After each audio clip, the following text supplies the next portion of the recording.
ప్రభునందు ప్రియ పరిశుద్ధ దేవుని కుమారులారా, దేవుని కుమార్తెలారా, యేసుక్రీస్తు నామములో మీ అందరికీ వందనాలు. దేవునికి స్తోత్రాలు. ప్రియులారా, మరి ఇప్పుడున్న పరిస్థితుల్లో క్రైస్తవులుగా ఉన్నటువంటి మనం ఎవరు, ఒకసారి మనకున్న మహిమ ఏంటి, మన ఆధిక్యత ఏంటి, ఇవన్నీ మనం ఒకసారి పరిశీలన చేసుకోవాల్సిన అవసరం ఉంది. ఎందుకంటే ఒకసారి ఆలోచించండి, ఆదాము పాపము చేయకమునుపు ఆదాము కలిగి ఉన్న శరీరము మహిమ శరీరమా? ఏ శరీరం? ప్రకృతి సంబంధమైన శరీరం. ప్రకృతి సంబంధమైన శరీరం కనుక నువ్వు మన్నే గనక అన్నాడు, తిరిగి మన్నైపోతా ఉన్నాడు. ప్రకృతి సంబంధమైన శరీరం కాకపోతే నువ్వు మహిమ శరీరం కనుక మన్నైపోతూ ఉంటాడా? దేవుడు శరీరానికి ఏం తీర్పు తీర్చాడు? నువ్వు మన్నే కనుక తిరిగి మన్నైపోతూ ఉన్నాడు. అంటే మన్నైన శరీరమే, మనము ఏ శరీరాన్ని అయితే ధరించుకున్నామో అలాంటి శరీరమే ఆదాము కూడా ధరింపజేశాడు. అంటే ఆదాముకి ధరింపజేసిన ఆ శరీరానికి ఆదాము పాపము చేయక మునుపు కూడా ఎలాంటి స్వభావం ఉంది? శరీరానికి, ఆత్మకి, ఆత్మ దేవుని పోలిక, దేవుని స్వరూపము. ఆత్మ వేరు, శరీరం వేరు. ఆత్మను గురించి ఏమంటున్నాడు? మనము మన స్వరూపం ముందు మన పోలిక చొప్పున నరులను చేద్దాం ఉంటాడు. శరీరం ఏది? ప్రకృతి సంబంధమైన శరీరం. ఈ శరీరాన్ని ధరింపజేశాడు. ఈ శరీరాన్ని ధరింపజేసినప్పుడు ఆదాముకి ధరింపజేసిన ఈ శరీరం తప్పు చేయక మునుపు, ఆజ్ఞ అతిక్రమమునుపు మరి ఆ కలిగి ఉన్న శరీరం ఎలాంటి శరీరం? ఆ శరీరంలో పాప స్వభావం ఉందా లేదా? పాప స్వభావము ఉంది. పాప స్వభావం ఉంది కానీ పాపం చేయలేదు కనుక పరిశుద్ధుడే. ఎప్పుడు తప్పిపోయాడు? ఎప్పుడు చనిపోయాడు? ఎప్పుడు దేవుని నుండి దూరం అయిపోయాడు? పాపం చేసినప్పుడు. ఈ శరీరంతో పాపం చేసినప్పుడు. ఈ శరీరంతో పాపం చేస్తే శిక్ష ఎవరికి వచ్చింది? ఆత్మకు వచ్చింది. దేవుని నుండి దూరం అయిపోయాడు. నువ్వు నిశ్చయంగా చనిపోతా ఉన్నాడు. అంటే దేవుడు ఆదాముకి ఇచ్చినటువంటి శరీర విషయంలో మనం ఆలోచిస్తే ఈ శరీరముకున్న స్వభావం ఏంటి? ఏ స్వభావం ఉంది? పాప స్వభావం ఉంది. పాపము చేసేటటువంటి లక్షణము దానికి ఉంది. పాపం చేసే లక్షణము, ప్రకృతిని ఆకర్షించుకునే లక్షణం ఉంది. అలాంటి లక్షణము లేకపోతే దేవుడు ఆదాము అవ్వలకి ఎందుకు ఆజ్ఞ ఇచ్చాడు? ఆజ్ఞ ఇవ్వక్కర్లేదు కదా. మంచి స్వభావమే ఉంటే, ఈ పాప స్వభావం లేకపోతే మీరు తినకూడదు, తినము నిత్యంగా చేస్తాం అనే ఆజ్ఞ ఇవ్వాల్సిన అవసరం లేదు. అక్కడ పాప స్వభావం ఉంది ఈ శరీరానికి. ఈ శరీరాన్ని నువ్వు లోపరుచుకోకపోతే ఈ శరీరం దాని ఇష్టం వచ్చినట్టు అది కావాలని దాని ఇష్టం వచ్చినట్టు అది తిరుగుతూ ఉంటుంది. దాన్ని లోపరుచుకుని దానికి సంఖ్యలు, లేకపోతే దానికి కళ్ళేరు కట్టు, గుర్రం కళ్ళింగ్ కడతారు కదా, గంతలో కళ్ళేలా అలా కట్టు, ఇది శరీరాన్ని నా కోసం వాడు అని చెప్పి ఆజ్ఞ ఇచ్చాడు. ఆదామును దేవుడు సృజించినప్పుడే ఆదాముని ఆత్మకి ఇవ్వబడిన శరీరానికి ఈ పాప స్వభావం లేదు అని అంటున్నాడు మన అమాయకులు. నేను చెప్పేది అది. వీళ్ళు ఏమనుకుంటారు? దేవుడు ఆదాముని ఆత్మకి నేలమట్టితో నిర్మించిన ఆ బొమ్మ ఏదైతే ఉందో ఆ శరీరము, ఆ శరీరానికి ఉన్న గుణ లక్షణాలు ఏంటి, క్యారెక్టర్స్ ఏంటి అంటే దానికి ఏ స్వభావం ఉంది? దానికి ఒక నియమం ఉంది, పాప నియమం ఉంది, పాపము చేసేటటువంటి నియమం ఉంది, పాప స్వభావము కలిగినది అని బైబిల్ చెప్తుంది. ఒకవేళ అలా లేకపోతే ఆజ్ఞ ఇచ్చేవాడు కాదు. మరి మనవాళ్ళు ఏమంటున్నారు? పాపం చేసిన తర్వాత పాప అయిపోయాడండి అంటారు. పాపం చేసిన తర్వాత కాదు, దేవుడు నరులను యథార్థవంతులుగా సృజించాడు. తన పోలిక చొప్పున తన స్వరూపము సృజించాడు. ఎవరిని? ఆత్మ దేవుని పోలిక, దేవుని స్వరూపం. కానీ ఇవ్వబడిన శరీరం ప్రకృతి సంబంధమైనది, ప్రకృతిని కోరుకునేది. దానికి ఒక నియమం ఉంది. ఆ నియమం ఏంటి? పాప నియమము. దాన్నే పౌలే ఉంటాడు, వేరొక నియమము నా అవయముల్లో ఉన్నట్టు కనపడుతున్నది, అది నా మనసునందున్న ధర్మశాస్త్రముతో పోరాడుతూ నన్ను పాప నియమమునకు లోబరుచుకొనుచున్నది అంటున్నాడు. ఇది ఒకటి గ్రహించాలి. ఇది గ్రహించకపోవటం అనేది ఈరోజు క్రైస్తవుల్లో పెద్ద పొరపాటు. ఏంటంటే మనిషి జన్మత పాప అంటున్నారు. మనిషి అంటే ఎవరు? నేనంటే ఆత్మనా శరీరమా? నేనంటే ఆత్మ. మనిషి జన్మత పాప అంటే దేవుడు సృజించినప్పుడే ఆత్మ ఆ పాపంతో కూడిందా? కాదు కదా. మరి ఈ ఈ దేవుని పోలికలో దేవుని స్వరూపంలో ఉన్న ఈ ఆత్మకి ఎలాంటి శరీరాన్ని ఇచ్చాడు? ప్రకృతి సంబంధమైంది, పాప స్వభావము కలిగింది, వేరొక నియమము కలిగింది, పాప నియమము కలిగినటువంటి శరీరం. ఎందుకు ఇచ్చాడు? మంచి శరీరం ఇవ్వచ్చు కదా. ఈ పాపానికి లోన ఉన్నటువంటి శరీరం ఇవ్వచ్చు కదా. ఆత్మ సంబంధమైన శరీరం ఇచ్చేయచ్చు కదా. అవునా కదా? ఎందుకు ఇది ఇచ్చాడు? ఒకసారా ఇప్పుడు సంవత్సరం పొడుగుతా స్కూల్కి వెళ్తాడు బుడ్డోడు, మన పిల్లలు. ఆఖరికి ఎగ్జామ్ పెడతాడు. వెళ్ళి తల్లిదండ్రులు వెళ్ళి మా వాడికి ఎందుకు ఎగ్జామ్ పెడుతున్నావు నువ్వు అని అడుగుతారా? పరిశోధన రావాలా?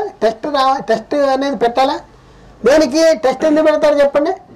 ఒక క్లాస్ దింపటానిక, ఒక క్లాస్ ఎక్కిస్తానిక, నెక్స్ట్ 9 చదివితే 10 అట్లా. అంటే యోగ్యుడా కాదా? నెక్స్ట్ క్లాస్కి వెళ్ళటానికి యోగ్యుడా కాదా అని పరిశోధన ఉంటుంది, పరీక్ష ఉంటుంది. అలాగే పరలోకం వెళ్ళటానికి వీడు యోగ్యుడైనా కాదా అని పరిశోధన చేయటానికి ఈ శరీరాన్ని ఇచ్చి, అయ్యా నువ్వు ఈ శరీరాన్ని లోపరుచుకుంటేనే నా కుమారుడిగా ఉంటావు, లేకపోతే నువ్వు నాకు కుమారుడిగా ఉండవు. ఈ శరీరాన్ని లోపరుచుకు నా మాట వినాలి అనేసి ఆజ్ఞ ఇచ్చాడు. ఆదాము పాపం చేయక మునిపే పాప స్వభావం కలిగిన శరీరం ఉంది. ఇది పాప నియమం పాప శరీరానికి ఒక నియమం ఉంది, పాప నియమం అంటాడు. దాన్నే పౌలు అంటాడు, వేరొక నియమము నా అవయముల్లో ఉన్నట్టు కనపడుతుంది. ఏంటి వేరొక నియమము? మేలైనది చేయవలనే నాకు కోరిక కలుగుతున్నది, కానీ చేయటం నాకు కుదరట్లేదు అంటాడు.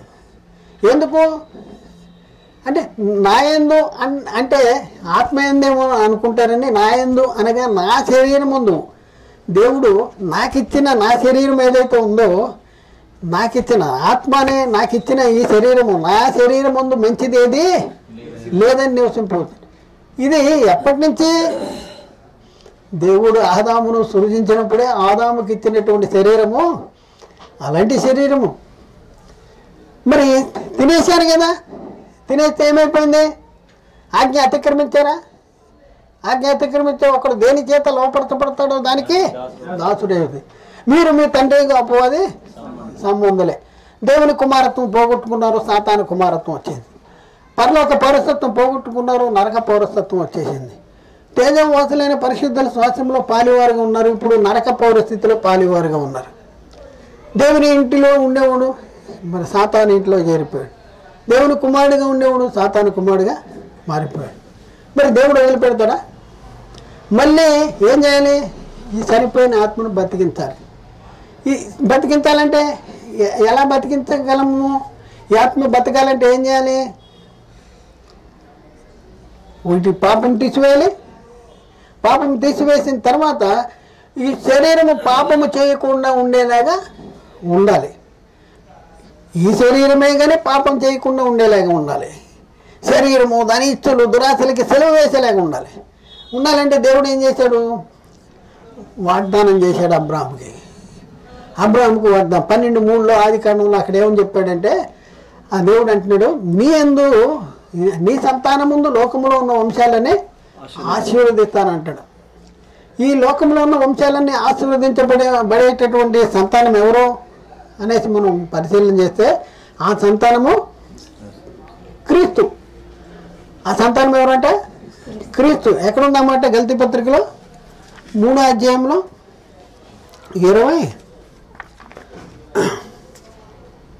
గల్తీ పత్రిక 3వ అధ్యాయము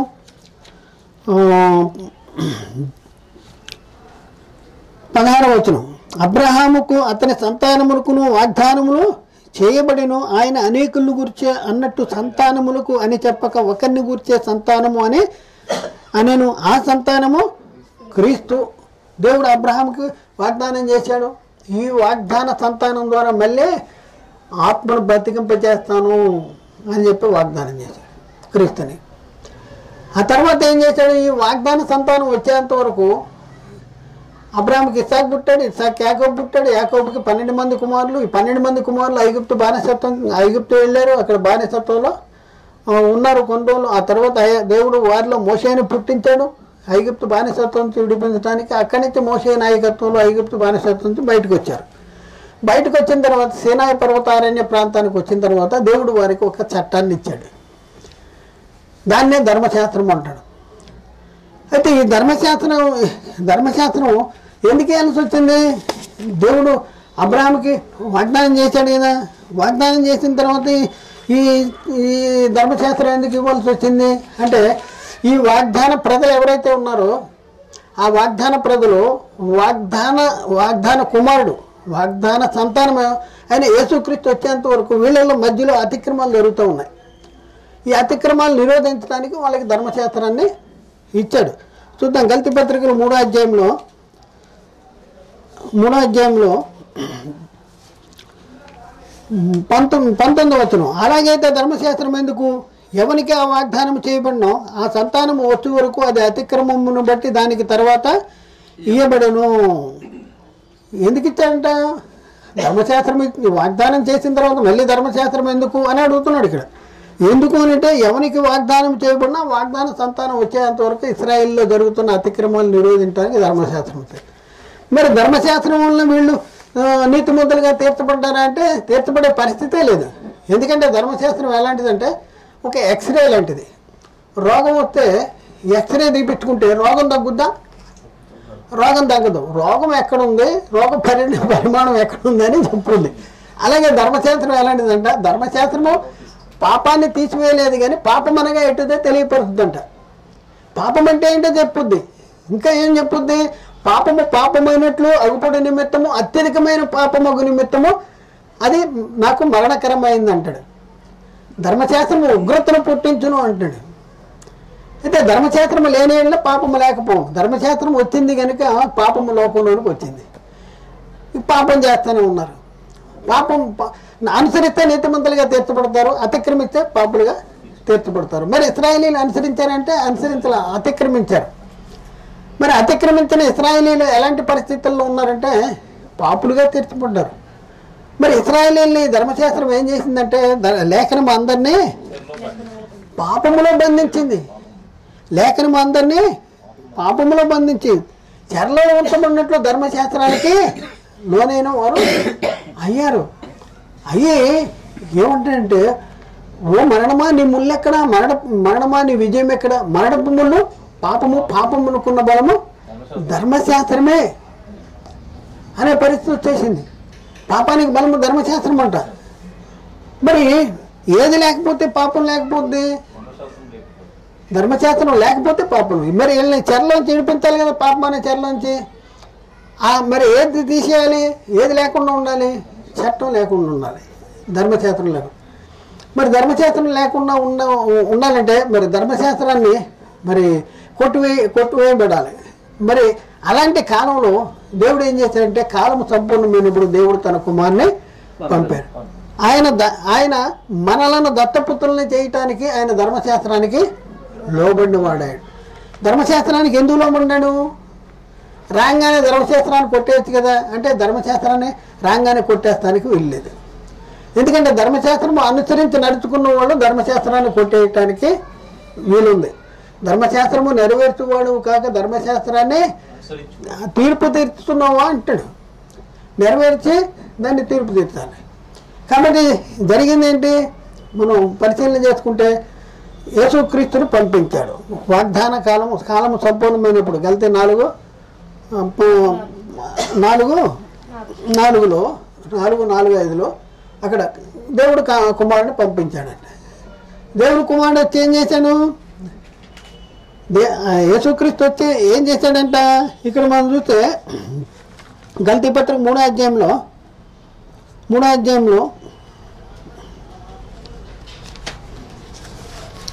13-14 వచనాల్లో ఆత్మను గురించిన వాగ్దానము విశ్వాసం వలన మనకు కలుగునట్లు అబ్రహాము పొందిన ఆశీర్వచనము క్రీస్తు యేసు ద్వారా అన్ని జనులకు కలుగుటకై క్రీస్తు మన కోసం శాపము మనలను ధర్మశాస్త్రం యొక్క శాపము నుండి విమోచించాడు. అంటే ధర్మశాస్త్రాన్ని కొట్టేశాడు, సిలువలో కొట్టేది ఆచరించి కొట్టేశాడు. అక్కడ మనం ఎఫ్సి పత్రికలో కొలసీ పత్రిక రాయబడింది. ఎఫ్సి పత్రిక 2వ అధ్యాయంలో అక్కడ ఏం రాయబడింది? 2:14లో ఆయన మన సమాధానమైండి మీకును మాకును ద్వేషమును అనగా విధురూపకమైన ఆజ్ఞల గల ధర్మశాస్త్రమును తన శరీరమందు కొట్టివేడి చేత మధ్య కూడా పడగొట్టి మన ఉభయంలో ఏకము చేసిన ఇట్లు సంధి చేసి ఈ ఇద్దరిని తన శరీరమందు ఒక్క నూతన పురుషునిగా సృష్టించి తన సిలువ వలన ఆ ద్వేషమును సంహరించి దాని ద్వారా వీరిద్దరిని ఏకము చేసి దేవునితో సమాధాన పరచవలని ఎలాగూ చేసెను. ఆయనే గనుక ఆయనే మనకు సమాధాన కారకుడై ఉన్నాడు. మరియు ఆయన వచ్చి దూరస్తులైన మీకును సమీపస్తులైన వారికి సమాధాన సువార్తను ప్రకటించును. ఆయన ద్వారానే మన ఉభయనము ఒక్క ఆత్మయందు తండ్రి సన్నిధికి చేరగలిగి ఉన్నాము. కాబట్టి మీరు ఇక మీదట పరిజనులు పరదేశంలో ఎండక పరిశుద్ధులతో ఏకపట్టణస్తులు దేవుని ఇంటి వారినై ఉన్నారు అంటాడు. ధర్మశాస్త్రాన్ని కొట్టేశాడు యేసుక్రీస్తు. ధర్మశాస్త్రాన్ని కొట్టేశాడు. అప్పటి వరకు ధర్మశాస్త్రము కలిగి ఉన్నటువంటి యూదులు లేక ఇశ్రాయేలీలు దేవుని ప్రజలుగా ఉంటే, ధర్మశాస్త్రము లేని అన్ని జనులు మరి దేవుని ప్రజలు కాని వారుగా ఉన్నారు. వాళ్ళు అన్ని జనులుగా ఉన్నారు. ధర్మశాస్త్రం లేని వాళ్ళు అన్ని జనులుగా ఉన్నారు. మరి యేసుక్రీస్తు వచ్చి అన్ని జనులేమో ధర్మశాస్త్రంలో ఉన్న సంగతుల్ని ప్రకారం అనుసరించకపోవటం వల్ల వాళ్ళు పాపులుగా తీర్చిపడితే, ధర్మశాస్త్రం కలిగి ఉన్న వాళ్ళు వీళ్ళు ధర్మశాస్త్రం అనుసరించలేక వీళ్ళు పాపులుగా తీర్చిపడితే ఏ భేదం లేదు, అందరిని పాపములోనే దేవుడు అనుగ్రహించి మనం. ఇలాంటి పరిస్థితుల్లో యేసుక్రీస్తు వచ్చి ధర్మశాస్త్రాన్ని కొట్టేసిన తర్వాత మనం పరిశీలన చేసుకుంటే, ధర్మశాస్త్రం కొట్టేసిన వెంటనే ఉన్న లోకంలో ఉన్న ప్రజలు ఎవరు? దేవుని ప్రజలు అన్ని జనులు అయిపోయారు. ధర్మశాస్త్రం ఉంటేనే ఇశ్రాయేలీలకి ప్రత్యేకత. అంతకు మునుపు అన్ని జనులు ధర్మశాస్త్రం కొట్టివేయబడిపోయిన తర్వాత ఇశ్రాయేలీలు అన్ని జనులుగా మారిపోయారు. వీళ్ళిద్దరిలోంచి ఈ అన్ని జనుల్లోంచి క్రీస్తు దగ్గరికి రావాలి. యేసుక్రీస్తు దగ్గరికి వచ్చి బాప్తిజం తీసుకోవాలి. యేసుక్రీస్తునందు విశ్వాసం ఉంచాలి. గల్తీ పత్రికలో 3వ అధ్యాయంలో 26వ వచనం కాడి నుంచి మనం చదివితే, గల్తీ పత్రిక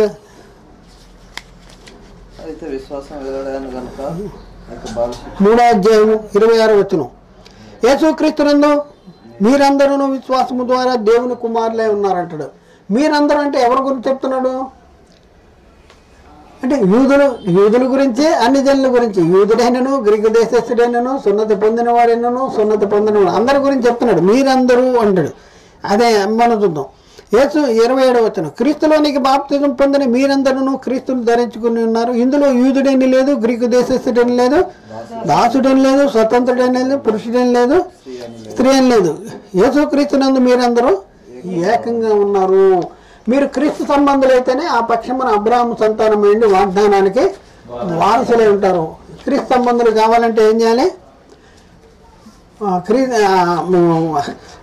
వాగ్దాన ప్రకారం వారసులు కావాలంటే ఏం చేయాలి? క్రీస్తు సంబంధులు కావాలి. క్రీస్తు సంబంధులు కావాలంటే ఏం చేయాలి? యూదుడైనా గ్రీకు దేశస్థుడైనా ఎవరైనా సరే యేసుక్రీస్తునందు విశ్వాసం ద్వారా దేవుని కుమారులు అంటాడు. క్రీస్తులోనికి బాప్తిజం తీసుకుంటున్న ద్వారా క్రీస్తును ధరించుకుంటారు. అయితే ఇప్పుడున్న పరిస్థితుల్లో ఈ ఆత్మను బతికించడానికి దేవుడు పని చేశాడు. ఏం పని చేశాడు? ఆదాము పాపం చేశాడు.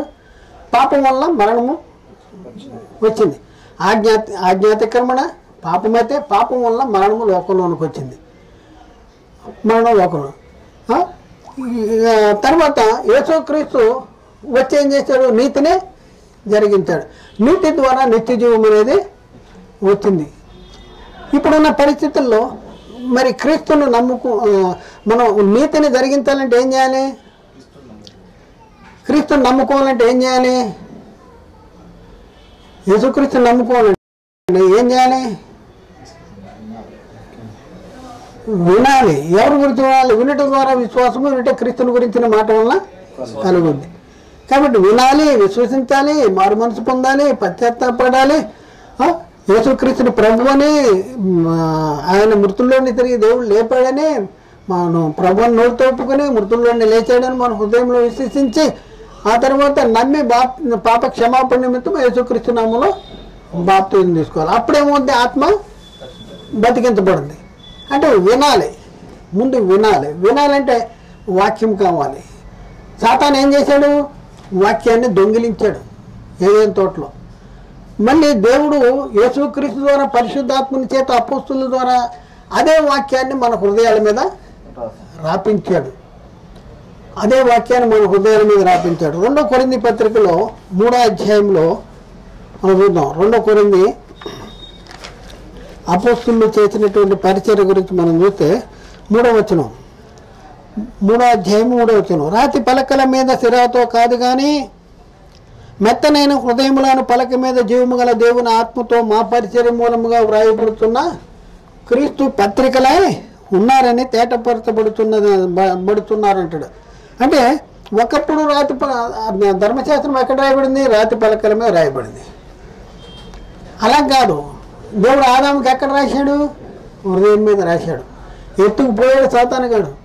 మళ్ళీ ఎక్కడ రాయబడాలి? హృదయాల మీద రాయబడాలి. రాయబడాలంటే రాతి పలకల మీద రాసినట్టు రాస్తారా?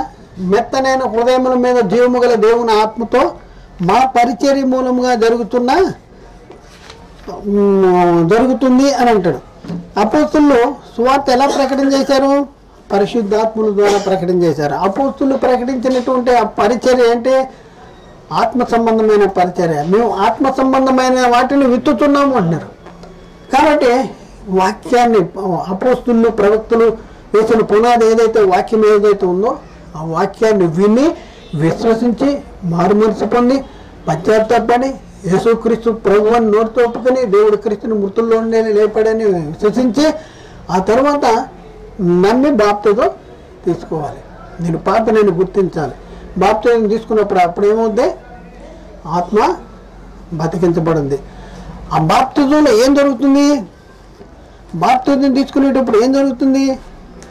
శరీర సంబంధమైన వాటిని అంటే శరీరము, ఇచ్చులు, దురాశలతో సెలవు వేసేస్తున్నాం. బాప్తిజంలో ఏం జరుగుతుంది? మనం చనిపోతున్నాము, మనం మరణిస్తున్నాము.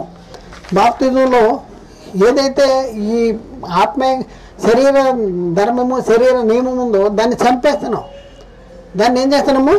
చంపేస్తున్నాము. చూద్దాం ఇక్కడ రోమపత్రికలో 6వ అధ్యాయము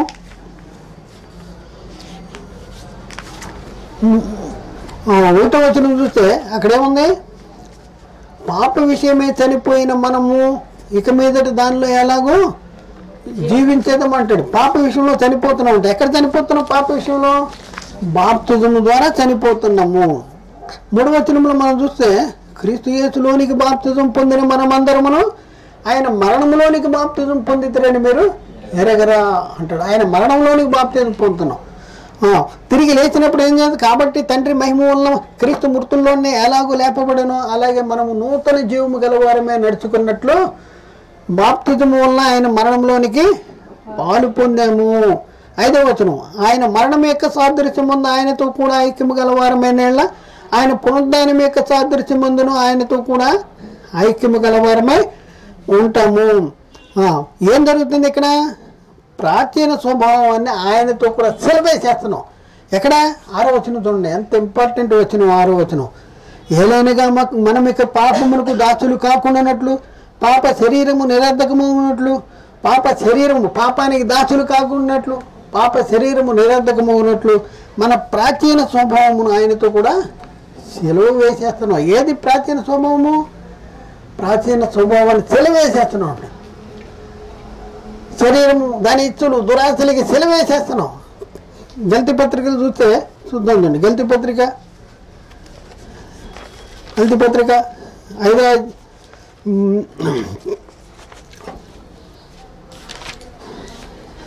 5వ అధ్యాయము 23-24 ఇట్టి వాటికి విరోధమైంది ఏది నియమము లేదు. క్రీస్తు సంబంధులు శరీరము, దాని ఇచ్చులు, దురాశలకి సిలువేసేస్తున్నాం. అంటే ఏం జరుగుతుంది? ఇక్కడ బాప్తిజం తీసుకుంటున్న ద్వారా ఏం జరుగుతుంది? మన జీవితాల్లో ఏం జరుగుతుంది? ఏ నియమం ఉంది ఈ శరీరంలో? పాప నియమం ఉంది, వేరొక నియమం ఉంది, దేవుని వాక్యానికి లోబడినటువంటి నియమం ఉంది, లోకాన్ని కోరుకునే నియమం ఉంది. దాన్ని ఏం చేస్తున్నాము? లోకము దాని ఇచ్చలు దురాశలతో కూడా సిలువేసేస్తున్నాం. శరీరము క్రీస్తు యేసు సంబంధులు శరీరము దాని ఇచ్చలు దురాశలకి సిలువేసేస్తున్నాం. ఎక్కడ జరుగుతుంది సిలువేసేది? ఎక్కడ జరుగుతుంది? 12 ఇక్కడ 6వ వచనంలో చెప్తున్నాడు, రోమపత్రిక 6వ వచనం. ఏలైనగా మనం ఇక మీదట పాపమునకు దాసులు కాకుండా నిమిత్తము పాప శరీరము నిరర్ధకమవునట్లు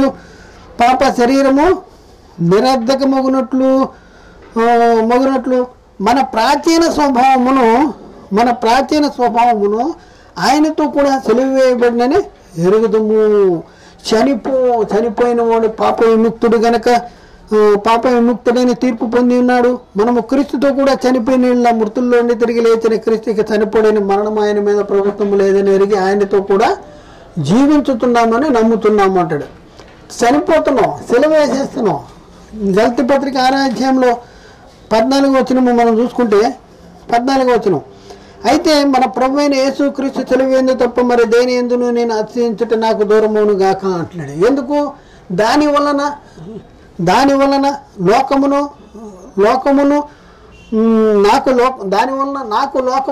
లోకానికి నేను సిలువేసేస్తున్నాను. దానివల్ల నాకు లోకానికి నేను సిలువేసేస్తున్నాను. ఇక శరీర విషయంలో ఏం చేస్తున్నాము? పాప శరీరము నిరర్ధకమున్నట్లు మన ప్రాచీన స్వభావమును దాని క్రియలను ఏం చేస్తున్నాము? క్రీస్తు కూడా సిలువేసేస్తున్నాం. బాప్తిజం తీసుకున్నప్పుడే ప్రాచీన స్వభావము దాని క్రియలతో కూడా పరిత్యజించి తిరిగి లేచినప్పుడు నూతన స్వభావము కలిగిన వారంగా ఉన్నాం. కాబట్టి యేసు క్రీస్తు నందు ఉన్న వారికి ఏమైనా శిక్ష ఉందా? ఏమైనా విధి ఉందా? కాబట్టి ఇప్పుడు క్రీస్తు యేసునందు ఉన్న వారికి ఏ శిక్ష విధి లేదు. క్రీస్తు యేసునందు జీవమునిచ్చే ఆత్మ యొక్క నియమము పాప మరణ నియమము నుండి నన్ను విడిపించను. పాప మరణమునే నియమం నుండి ధర్మశాస్త్రము దేన్ని చేయజేయలేకపోయినా దాన్ని దేవుడు చేశాడంట. దేవుడు చేశాడు. ఏంటి అంటే ఏం చేశాడు? పాప మరణ నియమం నుండి మనల్ని విడిపించాడు. ఇదే ధర్మశాస్త్రమునకు వేరుగా వచ్చిన దేవుని నీతి. ధర్మశాస్త్రం ఇట్లుండగా ధర్మశాస్త్రమునకు వేరుగా దేవుని నీతి వచ్చింది. ఆ నీతిని మనం ఎప్పుడైతే మనం విశ్వసిస్తామో, ఆ నీతికి మనం ఎప్పుడైతే లోబడతామో అప్పుడు మన ఆత్మ బతికించబడింది. ఆ బాప్తిజం ఎప్పుడైతే తీసుకుంటున్నామో ఈ శరీరము పాప స్వభావం అనేది, శరీరంలో ఉన్న పాప స్వభావం ఇవన్నీ కూడా సిలువేసేస్తున్నాం. ప్రాచీన స్వభావము దాన్ని సిలువేసేస్తున్నాం. మనము బాప్తిజం తీసుకుంటున్న ద్వారా ఏం జరుగుతుందంటే పరిశుద్ధాత్మ మనలో నూతన స్వభావం కలుగుతుంది. బాప్తిజం తీసుకుంటున్న ద్వారా మళ్ళీ ఏం జరుగుతుందంటే ఆదాము పోగొట్టుకున్న మహిమను మళ్ళీ తెచ్చుకున్నాం. పునఃస్థితి స్థాపన జరుగుతుంది.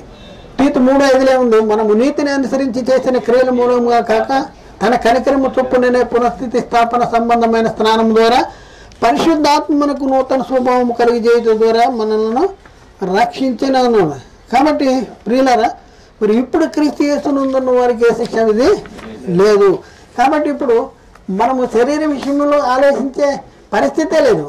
పౌలు బాప్తిజం తీసుకున్నాడు, శరీరము ఇష్టలకు దురాశలకు సిలువేశాడు. బాప్తిజంలో ఏం జరిగింది? ప్రాచీన స్వభావాన్ని బాప్తిజంలో ఏం చేశాడంట? పాప స్వభావము నిరర్ధకమైపోయేలాగా. ఇక్కడ రోమా 6:6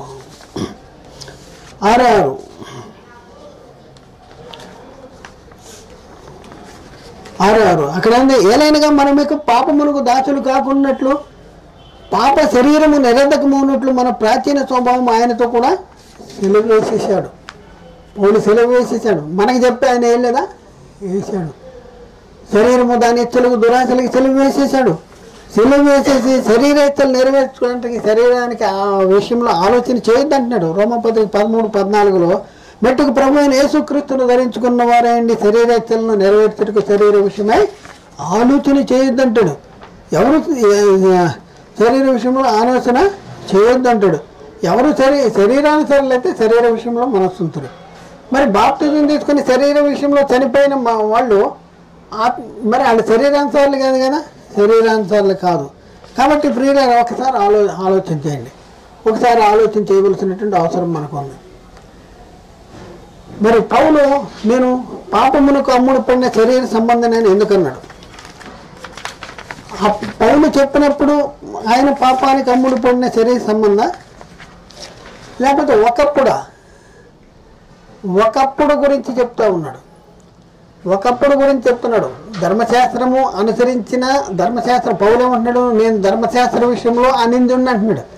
ధర్మశాస్త్ర విషయంలో అనిందుడైతే ఈ శరీరము లో ఉన్న క్యారెక్టర్ పాప స్వభావం కలిగింది కాదా అంటే కలిగింది. అందుకనే పౌలు బాప్తిజం తీసుకున్నాడా లేదా? ప్రభువుని నమ్ముకున్న తర్వాత బాప్తిజం తీసుకున్నాడా లేదా? బాప్తిజంలో ఏం జరిగింది? అప్పుడు ఈ ప్రాచీన స్వభావము దాని క్రియలతో కూడా పరిచయించాడు, పాప స్వభావాన్ని విసర్జించాడు, ప్రాచీన స్వభావాన్ని విసర్జించాడు. ఆ పాపానికి దాసులు కాకుండా పాప శరీరము నిరర్ధకమవునట్లు ప్రాచీన స్వభావాన్ని బాప్తిజం తీసుకున్నాడు. తీసుకున్న తర్వాత తీసుకొని క్రీస్తుతో కూడా చనిపోయాడు. ఆయన సిలువేయబడ్డాడు, శరీరము దాని ఇచ్చలకి సిలువేయబడ్డాడు. జీవించేది నేను కాదు, క్రీస్తే నా యందు జీవిస్తున్నాడు. నేను ఇక జీవించే జీవితం నా కోసం కాదు, నా నిమిత్తము మృతి పొంది తిరిగి లేచిన యేసుక్రీస్తు నిమిత్తమే జీవిస్తున్నాను అని చెప్తా ఉన్నాడు. మరి ఈ మాట ఎందుకు చెప్పాడంటే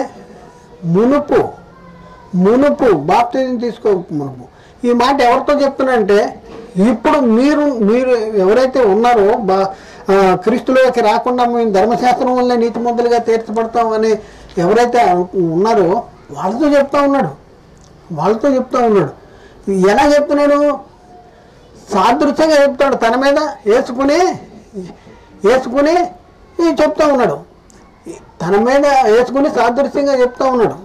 తన మీద వేసుకుని సాదృశ్యంగా చెప్తున్నంత మాత్రంలో ఆయన చెప్పినప్పుడే ఆయన పాపి, ఆయన చెప్పినప్పుడే ఆయన శరీరము పాప శరీరము, పాపానికి అమ్ముడు పడిన శరీరము అనేసి కాదు. కాబట్టి అర్థం చేసుకోవాలి ఏ మాట చెప్పే మాటలు ఎలా చెప్తున్నాడు, ఎవరి గురించి చెప్తున్నాడు, తన గురించే చెప్తున్నాడా? తన గురించి చెప్తే ఎప్పుడు కాలాన్ని గురించి ఇప్పుడు చెప్తున్నాడు. నేను ఎప్పుడూ పాపానికి అమ్ముడు పడిన శరీర సంబంధం, లేకపోతే ఈ చెప్పే మాటలు తన మీద వేసుకుని ఇతరులకి చెప్తున్నాడా? ఇది మనం ఆలోచించుకోవాలి. తన మీద వేసుకుని ఇతరులకి చెప్తున్నటువంటి పరిస్థితి, తన మీద వేసుకుని సాదృశ్యంగా ఇతరులకి చెప్తున్నటువంటి పరిస్థితి మనం చూస్తూ ఉన్నాం. పౌలు ఆ మాటలు చెప్పేటప్పటికీ ఆయన శరీరము ఇతరులకి దురాశలకి సెలవేశాడు, క్రీస్తుని ధరించుకున్నాడు, ఇవన్నీ జరిగిపోయినాయి. అలాంటి కాలంలో బోధ చేస్తున్న కాలంలో ఇతరులు మీరు ఎలాంటి పరిస్థితుల్లో ఉన్నారు అనేసి వాళ్ళకి బుద్ధి చెప్పడానికి ఆయన మీద వేసుకుని చెప్తున్నాడు. ఆయన మీద మరి బాప్తిజం తీసుకోక మునుపు పౌలు శరీరం ఎలాంటిదే?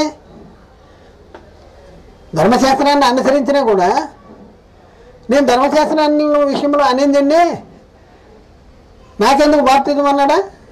ఏమన్నాడు? అన్నయ్య వచ్చి లేచి ప్రార్థన చేసి బాప్తిజం తీసుకుని నీ పాపాలు కడుక్కో అంటున్నాడు. అంటే పౌలుని యేసుక్రీస్తు తన సేవకు పిలిచినప్పుడు బాప్తిజం తీసుకోక మునుపు ఆయన పాపే కాదా? పాపే. అందుకని పాప క్షమాపణ నిమిత్తము ఆయనకి బాప్తిజం అవసరమైంది, బాప్తిజం తీసుకున్నాడు. ఒకప్పుడు అలా ఉన్నాడు. కానీ ఈ చెప్పే మాటలు తన మీద వేసుకుని ఇతరులకి చెప్తున్నాడు. చెప్పినప్పుడే ఆయన బలహీనతలో లేడు, పాపానికి అమ్ముడు పడిన శరీర సంబంధం. మనం ఈ అమాయకులు చెప్పేది ఏంటంటే ఇదిగో అండి పౌలు బాప్తిజం తీసుకున్న తర్వాత ఆయన సేవ చేస్తానే ఇదిగో నేను పాపానికి అమ్ముడు పడిన శరీర సంబంధిని అని ఆయన ఒప్పుకుంటున్నాడు కదా. మనం కూడా పౌల్ని ఫాలో అయిపోతూ ఉంటాడు. మరి పౌలు అన్న మాటలు మిగతా మాటలు నీకు గుర్తున్నవా? పౌలు ఏమన్నాడు తెలుసా? నేను క్రీస్తుని పోలి నడుచుకున్న ప్రకారము మీరు నన్ను పోలే నడుచుకోండి. నేను క్రీస్తుని పోలి నడుచుకుంటున్నాను అన్నాడు. బుద్ధి ఉందా లేదని? క్రీస్తుని పోలి నడుచుకున్న పౌలు ఇలా చేస్తాడా? ఒకసారి ఆలోచించండి. ఏం చెప్తున్నారు మీరు బోధ? తెలిసి చెప్తున్నారా, తెలియక చెప్తున్నారా?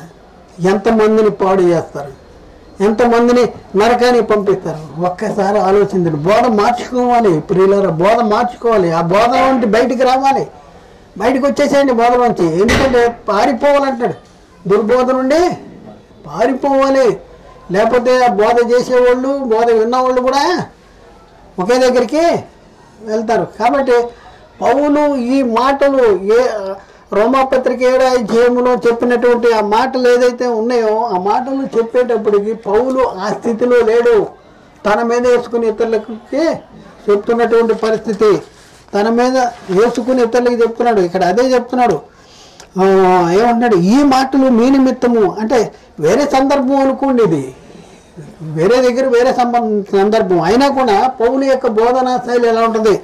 ఈ మాటలు మీ నిమిత్తమై నా మీదను అప్పుల్లో మీదను పెట్టుకుని సాదృశ్య రూపకంగా చెప్తున్నాను అని అంటున్నాడు. సాదృశ్య రూపకంగా చెప్పే ఆయన మీద వేసుకుని సాదృశ్య రూపకంగా చెప్పే మాటల్ని ఇదిగోండి పౌలు అలాంటి స్థితిలోనే ఉన్నాడు ఇప్పుడే అనేసి మోసపోయి అనేక మందిని మోసపుచ్చుతున్నారు. జాగ్రత్త కాబట్టి దేవుడు ఊరుకోడు. ముని కొనాలకు ఎదురుతున్నట ఎవరికి అసాధ్యము అంటున్నాడు. కాబట్టి బోధ మార్చుకోవాలి, సత్యాన్ని గ్రహించాలి, సత్యాన్ని ప్రకటన చేయాలి. మరి అనేక మందిని నిత్య జీవానికి వారసులుగా చేస్తానికి ప్రయత్నము చేయాలి. కాబట్టి ప్రియులారా ఆలోచించండి, అర్థం చేసుకోండి, సత్యాన్ని గ్రహించండి.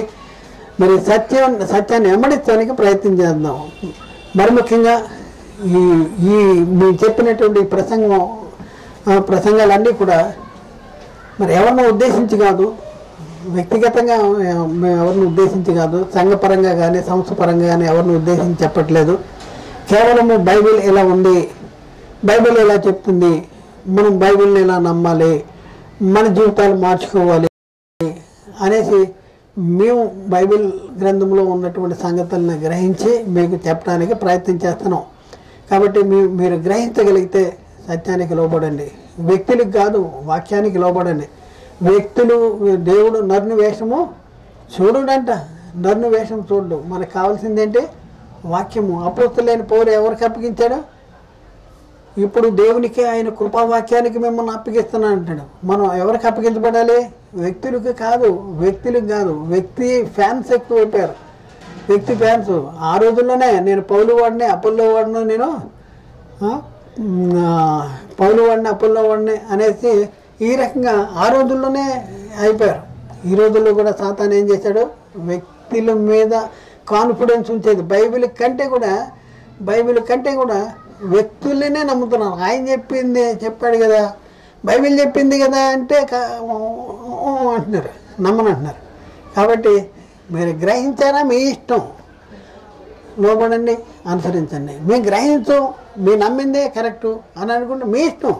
మిమ్మల్ని ఎవరినే మేము బలవంతం చేయట్లేదు, ఎవరిని కూడా మిమ్మల్ని మరి తొందర పెట్టట్లేదు. మీ ఇష్టం, మీరు మారితే మారండి, లేకపోతే లేదు. మిమ్మల్ని దీవించి ఆశీర్వదించునుగాక. ఆమేన్. అందరికీ వందనాలు, దేవునికి స్తోత్రం.